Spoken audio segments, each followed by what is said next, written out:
Hey everyone, welcome to my channel. स्वागत है आप सभी का आपके अपने YouTube channel the study channel में। कैसे हैं आप सभी? आई होप आप सभी अच्छे होंगे।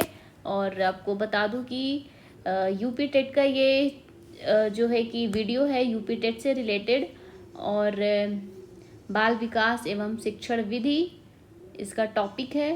तो ये जो वीडियो स्टार्ट करने से पहले मैं आपको बता दूं कि बाल विकास के जितने भी क्वेश्चन मैं आप सबको करवा रही हूँ बहुत इंपॉर्टेंट है आप सभी के लिए।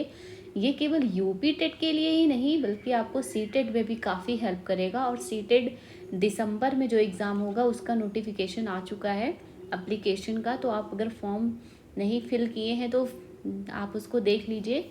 सी टेट का एग्ज़ाम जो है दिसंबर में होगा, उसका एप्लीकेशन आ गया है, तो आप उसको एक बार ज़रूर देख लीजिएगा। तो ये जो क्वेश्चन मैं कराने वाली हूँ ये आपको यूपी टेट ही नहीं सी टेट में भी आपको हेल्प करेगा।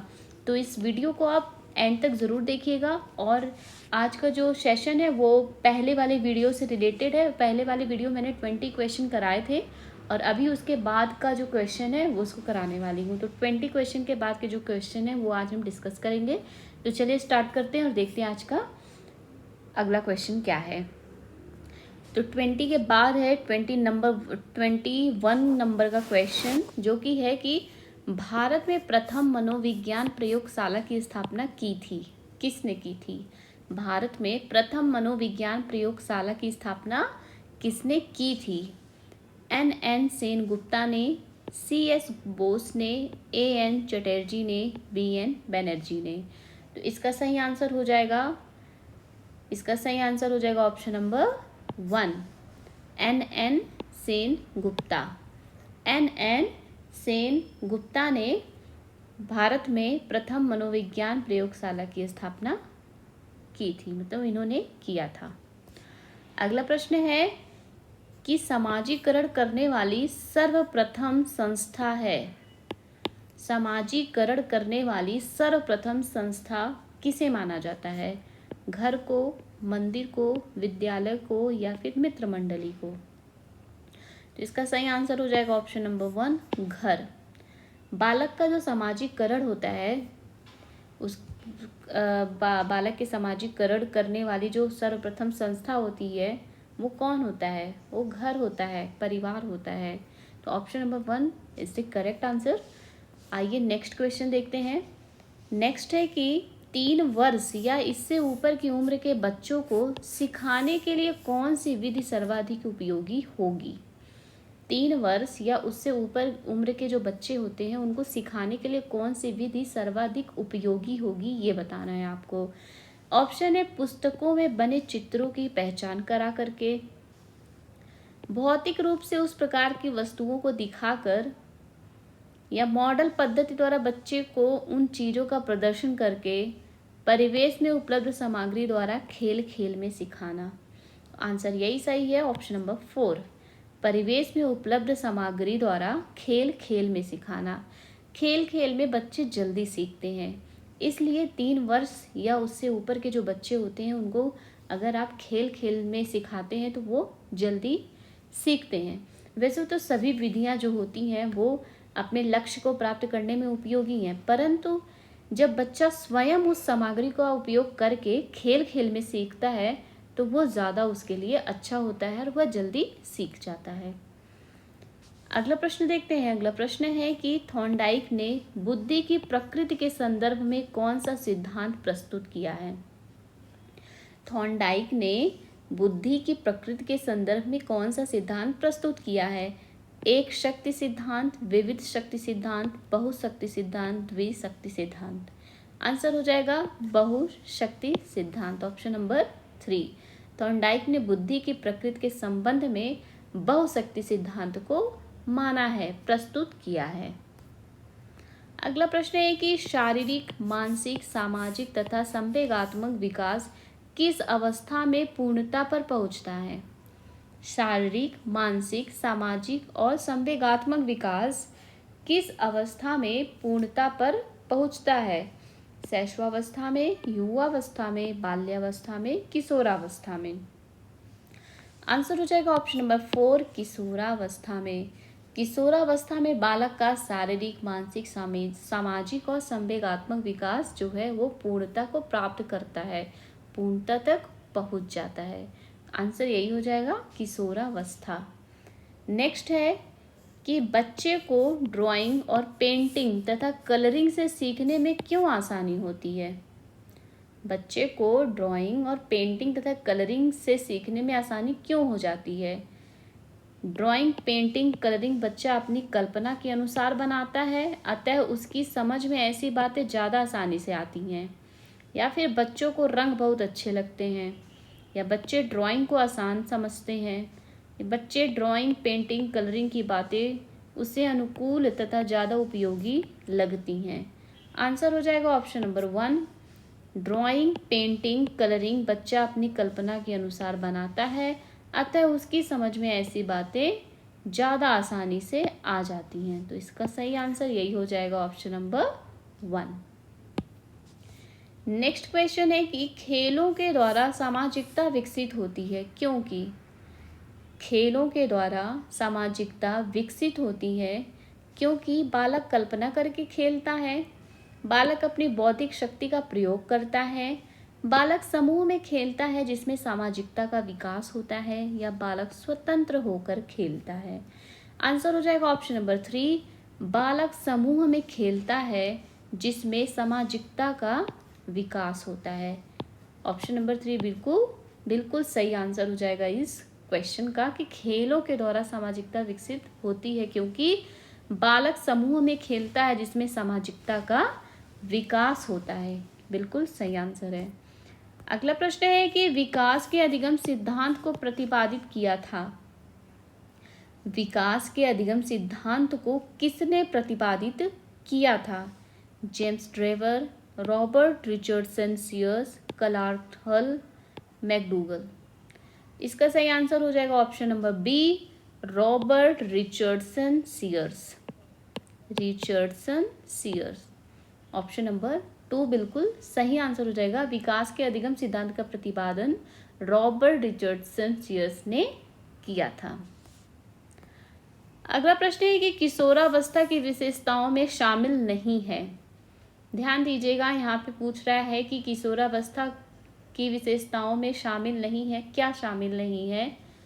संवेगों की अधिकता, संचय की प्रवृत्ति, कल्पना की बहुलता, मानसिक विकास। तो किशोरावस्था में संवेगों की अधिकता बहुत ज़्यादा होती है, मानसिक विकास भी होता है, कल्पना की बहुलता भी बहुत ज़्यादा होती है। तो क्या नहीं होता है? संचय की प्रवृत्ति। ऑप्शन नंबर 2 जो है वो शामिल नहीं है। नेक्स्ट है कि मनोविज्ञान को किसके विज्ञान के रूप में परिभाषित किया जाता है। मन, व्यवहार, ए और बी, ये सभी। मनोविज्ञान को किसके विज्ञान के रूप में परिभाषित किया जाता है।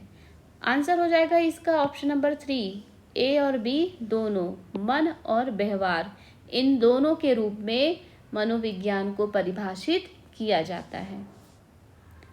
नेक्स्ट है कि बच्चे को कैसे रंग पसंद आते हैं। बच्चे को कैसे रंग पसंद आते हैं? चमकीले और चटक रंग जैसे लाल, पीला, गुलाबी, हरा रंग, या फिर बच्चे को रंगों की पसंद का ज्ञान ही नहीं होता, या बच्चों की पसंद लाल रंग होती है, या ऐसे मोहक और चटक रंग जिनसे उसे माँ की ममता पूर्ण भावना का एहसास होता है। तो इसका सही आंसर हो जाएगा ऑप्शन नंबर 1, बच्चे को चमकीले और चटक रंग जैसे लाल, पीला, गुलाबी, हरा रंग ज़्यादा पसंद आते हैं। इसका सही आंसर यही होगा ऑप्शन नंबर 1। अगला प्रश्न है कि मनुष्य को जो कुछ बनना होता है वो प्रारंभ के 4-5 वर्षों में ही बन जाता है, यह कथन किसका है। बच्चों को जो कुछ बनना होता है वो प्रारंभ के 4-5 वर्षों में ही बन जाता है, यह कथन किसका है। क्रो का, फ्रॉयड का, न्यूमैन का, एडलर का। इसका सही आंसर हो जाएगा ऑप्शन नंबर 2, फ्रॉयड। ये फ्रॉयड का कथन है कि मनुष्य को जो कुछ बनना होता है वो प्रारंभ के 4-5 वर्षों में ही बन जाता है। किसने कहा है? फ्रॉयड ने कहा। अगला प्रश्न है कि छोटे बच्चों को अभिभावक स्कूल क्यों भेजते हैं। अभिभावक छोटे बच्चों को स्कूल क्यों भेजते हैं? पढ़ाई के लिए, बच्चे की शैतानियों से छुटकारा पाकर आराम हेतु, या बच्चे को सामुदायिक रूप से नए अनुभव सिखाने के लिए, या फिर ड्राइंग पेंटिंग बनाने के लिए। तो इसका जो सही आंसर है वो हो जाएगा ऑप्शन नंबर 3। बच्चे को सामुदायिक रूप से नए अनुभव सिखाने के लिए अभिभावक स्कूल भेजते हैं बच्चे को, ना कि उनकी शैतानियों से छुटकारा पाने के लिए या फिर ड्राइंग पेंटिंग बनाने के लिए। सिर्फ ड्राइंग पेंटिंग भी बच्चे स्कूल में बनाते हैं, बट सिर्फ इसके लिए स्कूल नहीं भेजते। वह स्कूल इसलिए भेजते हैं कि उनका बच्चा स्कूल में जाएगा तो अन्य बच्चों के साथ रहकर वह बहुत कुछ सीखेगा, जैसे कि गीत गाना, हाथ पैर हिलाना, पानी की बोतल लाइन में रखना और नमस्कार आदि जितने भी तौर तरीके होते हैं वो आसानी से सीखता है वहाँ पे। इसलिए अभिभावक जो अपने बच्चों को स्कूल भेजते हैं, जिससे कि उनका बच्चा लोगों के बीच में अन्य बच्चों के साथ रहकर अलग अलग प्रकार की चीज़ें को सीखे, उनका अनुभव करें। आइए अगले प्रश्न की ओर बढ़ते हैं। अगला प्रश्न है कि बच्चे किसके सानिध्य में बेहतर सीखते हैं? टीवी देखकर, दादा दादी का दुलार पाकर, पापा मम्मी की डांट खाकर, स्कूल में शिक्षक के पास अपने समूह में। तो इसका सही आंसर हो जाएगा ऑप्शन नंबर 4। देखिए, प्राय देखा गया है कि बच्चे घर में ज़्यादा प्यार पाकर सीखते कम है, मनमानी ज़्यादा करते हैं। बिल्कुल सही है कि बच्चे घर में प्यार ज़्यादा पाते हैं, जिससे कि वह मनमानी ज़्यादा करते हैं, लेकिन स्कूल में शिक्षक के द्वारा बताए जाने पर समूह में रहकर वे बहुत अच्छे से सीखते हैं। इसलिए स्कूल में शिक्षक के पास अपने समूह में रहकर बच्चे क्या होते हैं? बेहतर सीखते हैं। तो इसका सही आंसर हो जाएगा ऑप्शन नंबर 4। नेक्स्ट है कि शिक्षा मनोविज्ञान का अध्ययन अध्यापक हेतु इसलिए आवश्यक है क्योंकि। शिक्षा मनोविज्ञान का अध्ययन अध्यापक हेतु इसलिए आवश्यक है क्योंकि इससे शिक्षक को आत्मसंतुष्टि मिल सके, इससे वह दूसरों को प्रभावित कर सके, वह अपनी परीक्षाओं में प्रथम आ सके, इसकी सहायता से अपने शिक्षण को अधिक प्रभावशाली बना सकें। तो इसका जो सही आंसर हो जाएगा वो हो जाएगा ऑप्शन नंबर 4। इसकी सहायता से अपने शिक्षण को अधिक प्रभावशाली बना सकें, इसलिए शिक्षा मनोविज्ञान का अध्ययन अध्यापक को अवश्य करना चाहिए। नेक्स्ट है कि बच्चे कैसे टीचर पसंद करते हैं? बच्चे कैसे टीचर पसंद करते हैं? खूब खेल सिखाने वाली टीचर, खेल सिखाने वाली और प्यार करने वाली, सुंदर अच्छे कपड़े पहने प्यारी प्यारी बातें बोलने वाले टीचर, या उपर्युक्त सभी। तो इसका सही आंसर है वो होगा उपर्युक्त सभी। बच्चों को सुंदर साड़ी या ड्रेस पहनने वाली, गाने सिखाने वाली, मधुर आवाज़ तथा खेल खेल में सिखाने वाली जो भी टीचर होती है उनको बहुत पसंद आती हैं। तो ये सारी चीज़ें जो है बच्चे को जो है बच्चे पसंद करते हैं एक टीचर में। तो बच्चे ऐसे ही टीचर को पसंद करते हैं जो अच्छे कपड़े पहने और अच्छी बातें करें बच्चों से, खूब खेल खेल में उनको सिखाएं। ऐसे ही टीचर बच्चों को पसंद आते हैं। अगला प्रश्न है कि सामाजिकरण की प्रक्रिया में शिक्षक के उत्तरदायित्व में शामिल है।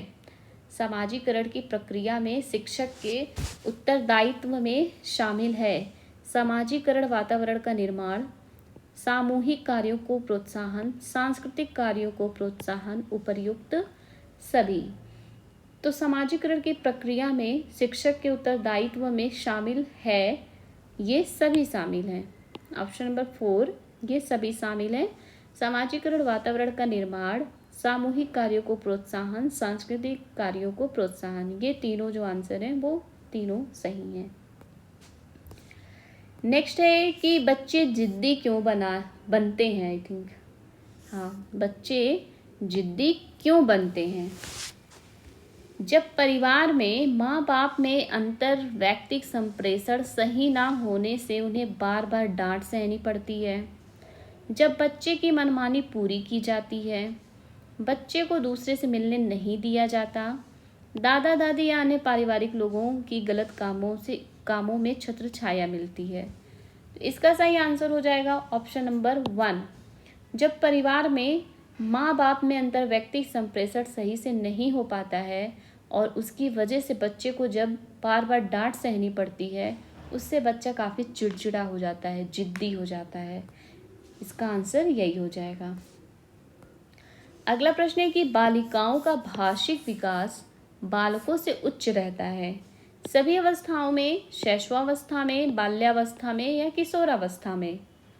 बालिकाओं का भाषिक विकास बालकों से उच्च रहता है किस अवस्था में? आंसर हो जाएगा ऑप्शन नंबर 3, बाल्यावस्था में। बाल्यावस्था में वो बालकों से आगे रहती हैं बालिकाएं। किसमें? भाषिक विकास उनका जो है बहुत तेजी से होता है बाल्यावस्था में। अगला प्रश्न है कि बच्चे के बौद्धिक विकास में सबसे महत्वपूर्ण कारक क्या है? बच्चे के बौद्धिक विकास में सबसे महत्वपूर्ण कारक क्या है? वय, सामाजिक परिवेश एवं परिवार में प्राप्त अनुभव, प्राकृतिक रूप से स्वाभाविक विकास, स्कूल में परिस्थितिजन्य प्रयास। इसका सही आंसर हो जाएगा ऑप्शन नंबर 2, सामाजिक परिवेश एवं परिवार में प्राप्त अनुभव। ये इसका सही आंसर हो जाएगा। बच्चे के बौद्धिक विकास में सबसे महत्वपूर्ण कारक जो है वो यही है, सामाजिक परिवेश एवं परिवार में प्राप्त अनुभव। बच्चे का देखिए, हर एक बच्चे का मस्तिष्क उसके शरीर के विकास के साथ बढ़ता है और वय के अनुसार इस विस्तृत मस्तिष्क में बौद्धिक विकास बच्चे के सामाजिक परिवेश एवं परिवार में प्राप्त अनुभवों के आधार पर संवर्धित होता है, बढ़ता है। अगला प्रश्न देखते हैं। अगला प्रश्न है कि मौखिक प्रतिवेदन तैयार किया गया था किसके द्वारा? थॉर्नडाइक के द्वारा, वॉटसन द्वारा, पावलोव द्वारा, इन सभी द्वारा। मौखिक प्रतिवेदन किसके द्वारा तैयार किया गया था? आंसर हो जाएगा ऑप्शन नंबर 2, वाटसन द्वारा तैयार किया गया था मौखिक प्रतिवेदन। नेक्स्ट है, यदि आपकी कक्षा में शर्मीला बच्चा आ जाए, यदि आपकी कक्षा में एक शर्मीला बच्चा आ जाए तो उसके सीखने को आप कैसे संवर्धित करेंगे? उसके सीखने को आप कैसे संवर्धित करेंगे? देखिए, कल आप भी एक टीचर बनेंगे क्योंकि आप तैयारी कर रहे हैं, एक टीचर की ही तैयारी कर रहे हैं, तो आपके साथ भी ये चीज़ हो सकता है। और ऐसे ही एग्ज़ाम में क्वेश्चन पूछा जाता है, खास करके सीटेट में ऐसे क्वेश्चन ज़्यादा पूछे जाते हैं। तो यदि आपकी कक्षा में एक शर्मीला बच्चा आ जाता है तो उसके सीखने को आप कैसे संवर्धित करेंगे? बच्चे को शर्मीलापन छुड़ाने का प्रयास करेंगे, बच्चे के माता पिता को इसकी सूचना देंगे, बच्चे में आत्मविश्वास बढ़ाने के लिए उसे सभी बच्चों के साथ मिलने जुलने, अपना लंच शेयर करने, सबके साथ गाना और खेलने को प्रोत्साहित करेंगे, या उसे अपने हाल पर छोड़कर अपने कार्य में लग जाएंगे? तो इसका सही आंसर क्या होना चाहिए, आप बताइए। तो इसका सही आंसर जो होगा वो है ऑप्शन नंबर 3। बच्चे में आत्मविश्वास बढ़ाने के लिए उसे सभी बच्चों के साथ मिलने जुलने, अपना लंच शेयर करने, सबके साथ गाना और खेलने को प्रोत्साहित करेंगे आप। यही इसका सही आंसर हो जाएगा। अगला प्रश्न है कि सीखने की प्रक्रिया में बच्चे को शैक्षिक कार्य कराने के लिए सबसे बड़ी कठिनाई किस बात की होती है? सीखने की प्रक्रिया में बच्चे को शैक्षिक कार्य कराने के लिए सबसे बड़ी जो कठिनाई होती है वो किस बात की होती है? अक्षरों को पहचानने की, अक्षरों का उच्चारण करने की, अक्षरों को पढ़ने की, अक्षरों को पहचान कर लिखने की। इसका सही आंसर हो जाएगा ऑप्शन नंबर 4, अक्षरों को पहचान कर लिखने की। ऑप्शन नंबर 4, अक्षरों को पहचान कर लिखने की, ये जो है सबसे बड़ी कठिनाई होती है। नेक्स्ट है कि मनोविज्ञान प्रवृत्ति की विशेषताओं में सम्मिलित है। क्या सम्मिलित है? बाल मनोविज्ञान पर बल, बालक के व्यक्तित्व का आदर, व्यक्तिगत विभिन्नता के सिद्धांत पर बल, उपर्युक्त सभी। मनोविज्ञान प्रवृत्ति की विशेषताओं में सम्मिलित है। इसका आंसर हो जाएगा उपर्युक्त सभी। बाल मनोविज्ञान पर बल, बालक के व्यक्तित्व का आदर, व्यक्तिगत विभिन्नता के सिद्धांत पर बल, उपर्युक्त सभी। सही आंसर हो जाएगा ऑप्शन नंबर 4। अगला प्रश्न है कि बाल्यावस्था की मुख्य विशेषताओं में शामिल है। बाल्यावस्था की मुख्य विशेषताओं में क्या क्या शामिल है? अधिगम की तीव्रता, अपेक्षाकृत स्थिर विकास प्रक्रिया, यथार्थवादी दृष्टिकोण का प्रादुर्भाव, उपर्युक्त सभी। तो इसका सही आंसर हो जाएगा ऑप्शन नंबर 4, उपर्युक्त सभी। अधिगम की तीव्रता, अपेक्षाकृत स्थिर विकास प्रक्रिया, यथार्थवादी दृष्टिकोण का प्रादुर्भाव, ये सभी बाल्यावस्था की प्रमुख विशेषताएं हैं। तो इसका सही आंसर हो जाएगा उपर्युक्त सभी। तो इसको हम फिर से कंटिन्यू करेंगे कल, और भी क्वेश्चन मैं आप सभी के लिए लेकर आऊँगी। तो आपको वीडियो कैसा लगा ये ज़रूर बताइएगा कमेंट बॉक्स में। लाइक शेयर सब्सक्राइब करना ना भूलिएगा प्लीज़। अपने दोस्तों को ज़रूर शेयर कर दीजिएगा वीडियो। Thank you.